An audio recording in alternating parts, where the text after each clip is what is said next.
Salut Michel, étudiants et étudiantes. Toujours une nouvelle partie dans la révision du programme. Aujourd'hui, on va terminer notre révision sur l'immunité chez les êtres vivants et notre question sera toujours sur l'immunité chez l'homme, la dernière partie du chapitre 4. Ça va? Je veux commencer cette partie par quoi? Lequel des éléments suivants est présent dans les niveaux immunitaires C seulement?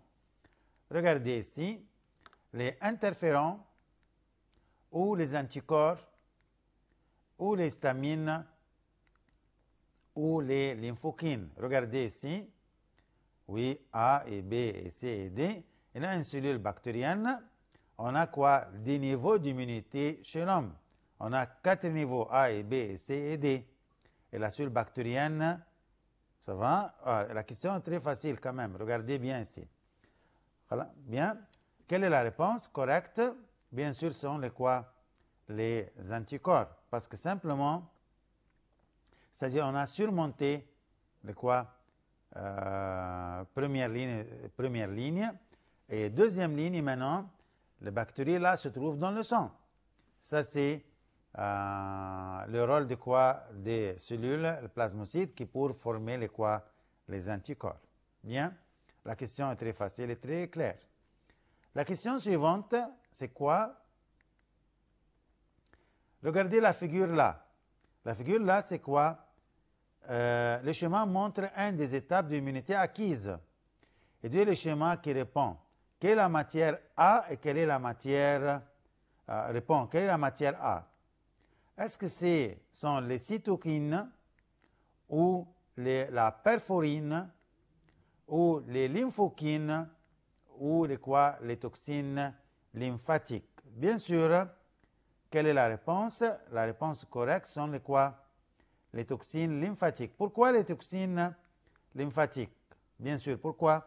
Parce que c'est la matière qui influe par quoi? Sur le noyau de la cellule atténuée. Bien sûr, d'où les gènes déterminés deviennent actifs et détruisent les noyaux et la mort de la cellule atténuée. La question suivante, c'est quoi? Étudiez le dessin puis déduis. Que représente la matière X? Regardez la matière X. C'est-à-dire cette matière se transmet d'une cellule atteinte par un virus vers la cellule saine. La question est très claire et très facile ici. Que la matière, là, la matière qui se transmet d'une cellule atténuée, c'est-à-dire cellule ACB, comme vous voyez dans la figure, cellule atténuée par un virus.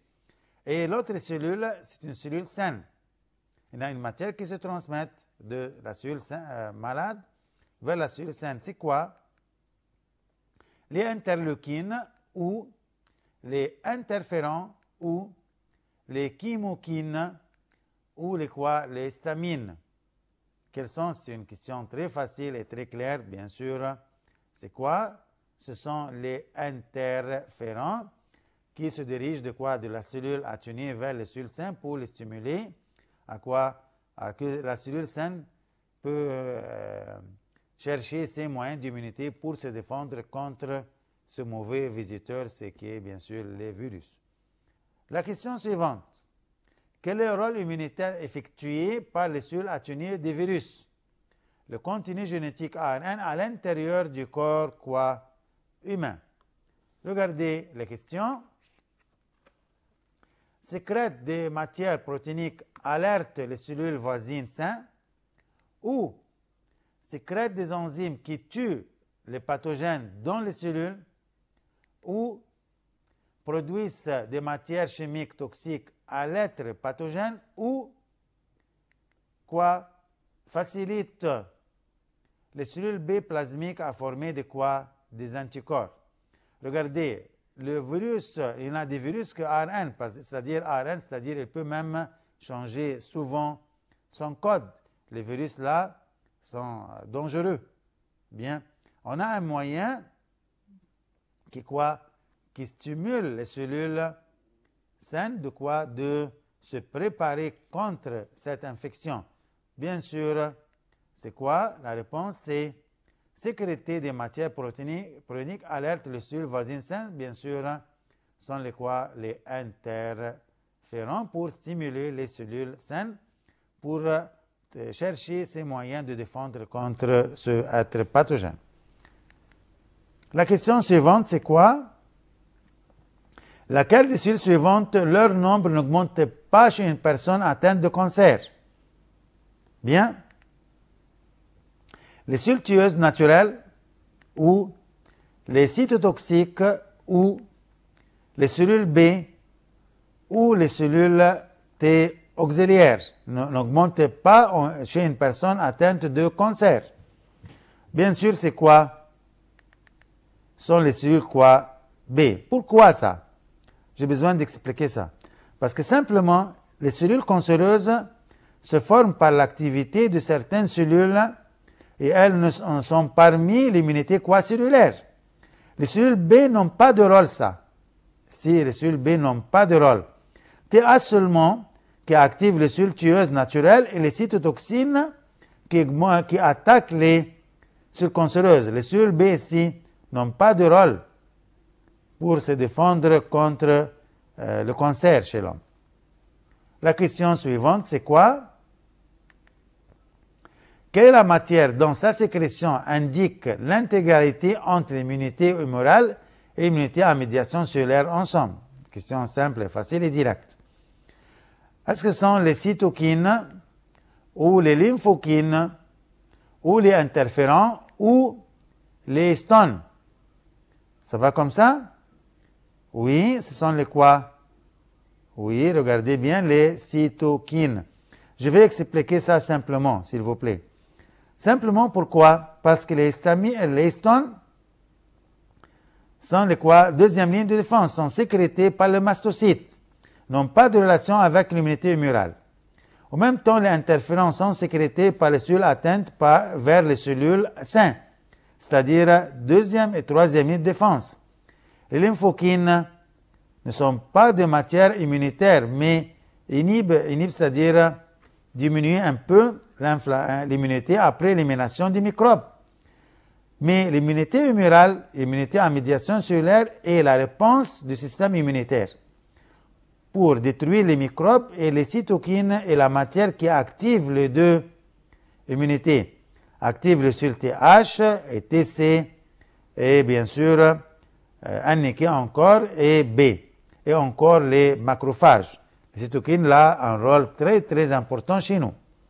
La question suivante, question Claire, regardez ici. Étudiez le graphique qui exprime le taux de réponse immunitaire chez une personne infectée par le virus de la rougeole. Vous connaissez la rougeole là? C'est une maladie virale qui attaque la personne une seule fois dans sa vie. Puis détermine quelles cellules augmentent en nombre au cours de la période quoi? A et B. Ça va comme ça? Bien sûr, c'est très simple et très facile. Est-ce que c'est le T régulateur ou le B mémoire ou le TC ou le quoi? Les cellules macrophages. Je parle de quoi? De la réponse immunitaire de A vers B. Bien sûr, ce sont les quoi? Les cellules de quoi? De mémoire. Bien? Parce qu'elle exprime la réponse chez une personne infectée par le virus. Bien? La réponse est très claire. La question suivante.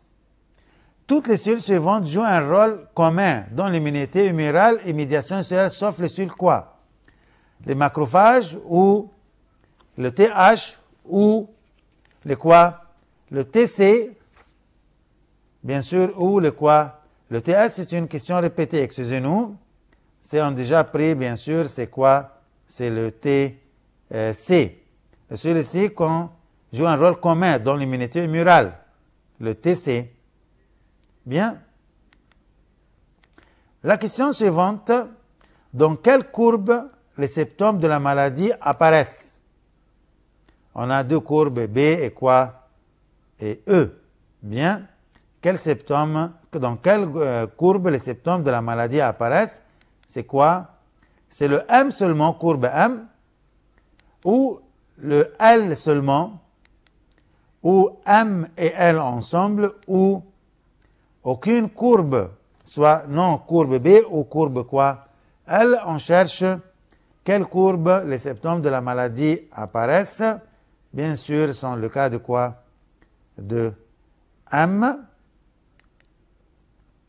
M seulement, parce que ça, c'est au début de quoi? De la contagion. Ça va comme ça, c'est-à-dire on prend, ça c'est la première contagion. Les symptômes apparaissent, mais dans la deuxième contagion, bien sûr, il n'y aura pas de quoi? De symptômes parce que la quantité des anticorps est déjà augmentée.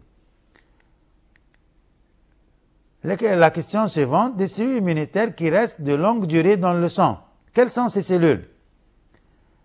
Bien sûr, les neutrophiles, les macrophages ou cellules de mémoire et cellules mastocytes. On parle de quoi? Des cellules qui restent une longue durée. La réponse est très facile et très claire. Bien sûr, c'est quoi? Ce sont les cellules de mémoire qui peuvent même rester de longue durée jusqu'à 20 et 30 ans. Regardez ici, le sida, syndrome immunitaire de la déficience acquise. C'est connu en anglais le AIDS, mais en français, syndrome immunitaire de la déficience acquise, c'est le sida. Détruit les cellules T auxiliaires, TH. Comme infection par le sida affecte-t-elle la réponse des anticorps à une nouvelle infection bactérienne? Est-ce que le sida a un rôle avec la réponse des anticorps à une nouvelle infection bactérienne? On sait bien que si une personne a eu le sida, il va perdre son immunité acquise. On appelle ça syndrome immunitaire de la déficience acquise. Est-ce que la concentration des anticorps est plus élevée et plus rapide? Seul un type d'anticorps est produit ou la quantité des anticorps est la même prend plus de temps à se reproduire ou les lymphocytes B produisent moins des anticorps. Ça va comme ça? Oui, la question c'est quoi? Bien sûr, les lymphocytes B produisent moins de quoi? Des anticorps. La réponse suivante à la question suivante, la mort des personnes infectées par le virus corona, ça va? COVID-19, c'est-à-dire, est due à un échec de quoi? Est-ce que la première ligne de défense ou la deuxième ligne de défense ou l'immunité humorale ou l'immunité à médiation cellulaire? La question, pourquoi il y en a des personnes infectées par le virus de corona? La question suivante, étudiez les tableaux suivants, puis lequel des noms suivants est vrai? Ça va? Est-ce que, regardez la cellule, la matière et quoi? Et la ligne de défense. On a la cellule A mastocyte, ça va? La matière sécrétée, c'est quoi? Histamine, et c'est la première ligne de défense. Est-ce que ça c'est vrai? B, c'est les cellules TH, les interleukines, ou c'est la deuxième ligne de défense. C, le TC, cytotoxique, sécrète la matière, c'est toxine, et c'est la troisième ligne de défense, ou la cellule est D, colonne D, c'est-à-dire la cellule annihilating natural killer, c'est la sécrétion de perforine et c'est la troisième ligne de quoi? De défense. Bien sûr, c'est quoi? Est-ce que c'est A ou B ou C ou D? La réponse correcte, bien sûr, c'est quoi? C'est oui, c'est C. Pourquoi? Parce que TC, on appelle ça lymphocyte T. Cytoxine, ça sécrète des toxines pour quoi? Tuer de quoi? Les microbes. Bien sûr, c'est parmi les troisièmes lignes de défense. La question suivante. Les deux cellules de fonction opposées sont quoi? Les macrophages et les cellules B, ou le TH et le TC, ou le TC et le NK, ou le TH et le TS. La réponse correcte est bien sûr et le quoi? Le TH et le TS, les deux ont un rôle complètement opposé. Ça va comme ça? ne font pas le même rôle, l'un et l'autre. Ça va? L'autre, par exemple, un stimule, l'autre quoi peut arrêter le fonctionnement de l'autre. Certains genres d'haricots, costume plante, résistants aux champignons. Les champignons, il y en a des champignons qui parasitent les autres plantes, produisent une substance qui empêche la germination des spores de champignons. Parce que les champignons, comme on a déjà pris dans le programme de la reproduction, leur moyen de production, c'est quoi? C'est les spores, font la sporulation. Mais ce genre de haricots, simplement, ne peut quoi? Peut même peut produire des matières chimiques qui empêchent la germination, c'est autodéfense, la germination des champignons qui attaquent l'haricot. Ça va, lequel des mécanismes immunologiques, c'est-à-dire immunitaires, suivant appartient cette substance? C'est les récepteurs ou les phénols ou les acides aminés non protéiques ou les enzymes détoxifiantes. Maintenant, l'haricot a sécrété des matières qui empêchent la germination des spores de ce champignon-là. Oui, qui empêche ça? Simplement, regardez, sont les acides aminés et non protéiniques ou même les phénols. Parce que moi, j'ai trouvé que les deux réponses peuvent être correctes. Mais si on peut même choisir, bien sûr, ce sont les acides aminés non protéiniques. Céphalosporine et etc. Canavani. La question suivante. Étudiez la figure ci-contre qui montre la structure d'un genre d'anticorps, puis détermine quelle est la région qui renferme une liaison différente aux autres liaisons dans cette molécule. C'est le 1, ou le 2, ou quoi, ou le 3, ou 4. Regardez ici. Je cherche quoi? La région qui renferme une liaison différente aux autres liaisons dans cette molécule. Région, une question différente un peu.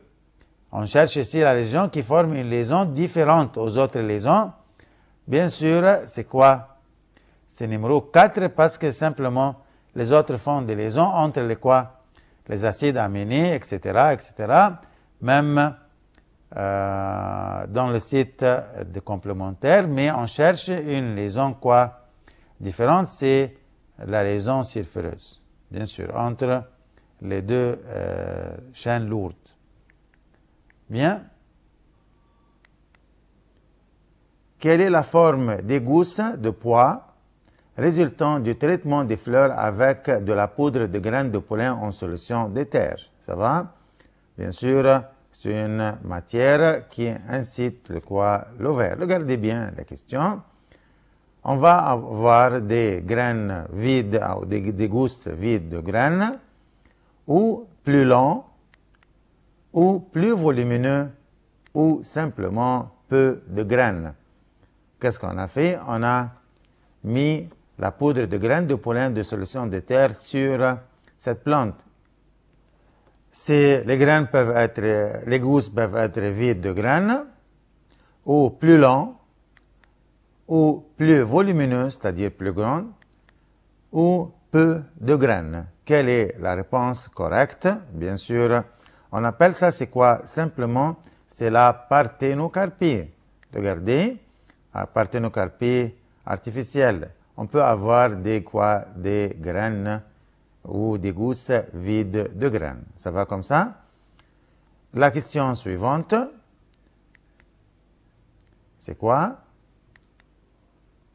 Étudiez les croquis qui montrent les étapes de la formation des gamètes mâles chez la plante. Gamètes mâles, c'est-à-dire simplement, ce sont les graines de pollen.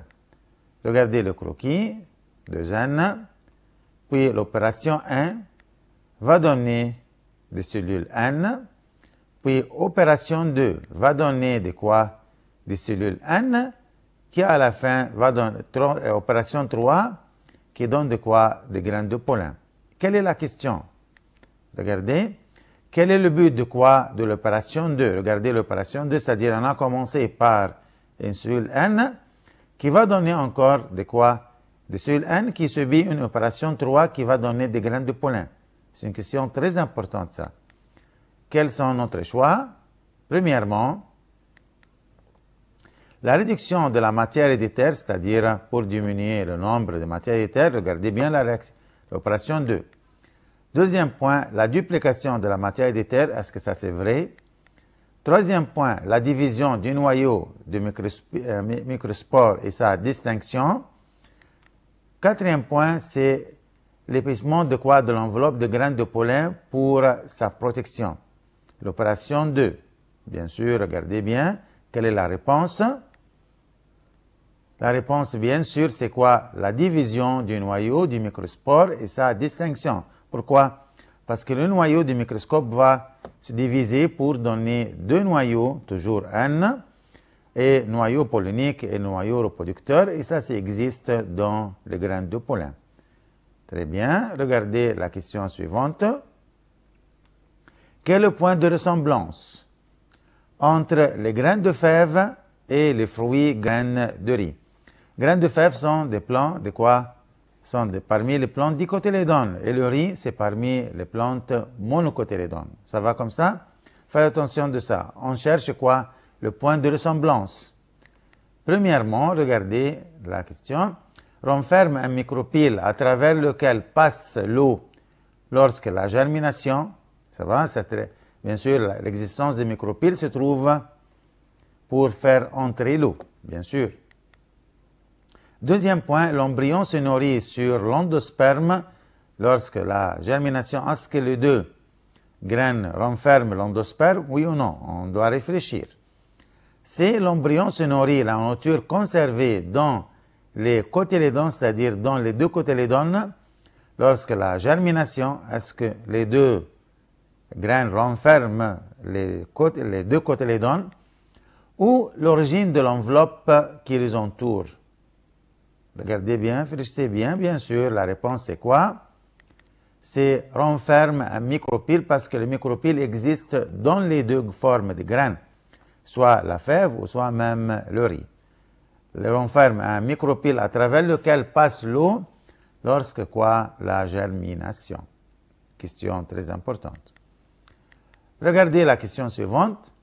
Quelle est la solution utilisée par un paysan pour activer la croissance des racines sur les nœuds de la canne à sucre? C'est une plante, la canne à sucre c'est une plante. Qu'est-ce qu'il fait le paysan quand il met de quoi? Quelle est la solution? On cherche ici la solution. Ça va pour activer la croissance. Bien sûr, cette solution doit être enfermée de quoi? Des matières nutritives. Regardez bien pour le développement du nœud là. Est-ce que c'est l'azote liquéfié ou l'indole acide acétique, IAA, ou le lait de coco, ou quoi? L'acide nitreux. Maintenant, c'est-à-dire que l'homme là va utiliser la matière. Il va chercher la matière. Ce n'est pas de matière sécrétée par la plante. Il va chercher cette matière. Bien sûr, quelle est la réponse? C'est quoi? Le lait de coco. Pourquoi le lait de coco? Parce que c'est une solution qui renferme les matières nutritives, etc. Bien sûr, ce qui aide au développement de la plante. Bien. La question suivante. Quel est le point de différence? Ici, on cherche le point de différence entre quoi? Les étapes de formation des graines de pollen comme de quoi? Des gamètes mâles et encore les ovules comme des gamètes femelles chez les plantes florales. Quelle est notre réponse? Regardez, 4 choix. Le nombre de divisions par mitose ou le nombre de cellules de division par méiose ou le nombre de divisions par méiose. Ça va?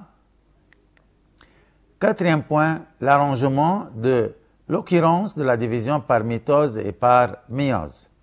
Réfléchissez bien quel est le point de différence entre les étapes de la formation des graines de pollen et encore les étapes de la formation des ovules. Quelle est la réponse? Regardez bien. C'est le nombre de divisions par quoi?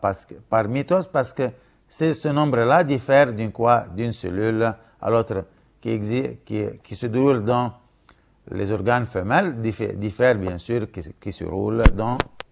Maintenant, la question suivante. Étudie le diagramme, c'est-à-dire c'est un schéma qui se contre-montre les niveaux floraux On a combien niveaux floraux? On a 4, bien sûr. D'une fleur complète, fleur standard, c'est arrangée de l'extérieur à l'intérieur, de dehors vers dedans, c'est-à-dire de l'extérieur vers l'intérieur. Puis des buis, ce qui favorise l'autopollinisation. Qu'est-ce que l'autopollinisation? C'est que la plante fait les graines de pollen de la plante et fait la fécondation avec les ovules de la même plante. Regardez bien. Bien sûr, regardez, on a combien de niveaux de l'extérieur? X, puis Y, puis Z, puis L. On cherche quels sont les quoi? Ce qui aide. Est-ce que c'est quoi?